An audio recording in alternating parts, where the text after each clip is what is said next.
Welcome to the Slop Temple. We pray this video helps. You start right now by confirming your iPhone model and iOS version so you know which battery firmware applies. Back up the device to iCloud or Finder. Once done, make sure the backup completes. Charge to over 20% or plug in a light. This prevents shutdown during diagnostics. Gather tools, a pentalobe screwdriver and a spudger. These first steps avoid data loss and allow safe disassembly. Do not proceed until backup and charge are verified. Once done with prep, check settings battery health and read the unverified message. Note any serial mismatch. Power the iPhone fully off. Remove the display gently, work slowly to avoid tearing flex cables, and disconnect the battery connector.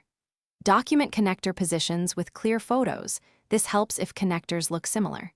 Install a genuine or correctly matched replacement battery, seat it fully, reconnect the battery and display. Then torque screws to original positions before reassembly, so the device recognizes the new component.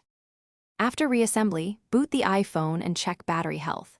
A correct install and calibration should show verified status. To calibrate, charge uninterrupted to 100%, then use the phone until it shuts down and recharge to 100% again. This helps the system measure capacity accurately.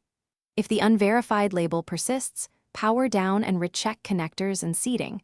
Once connectors are confirmed, consider reflash options if you have tools, or take it to Apple-authorized service.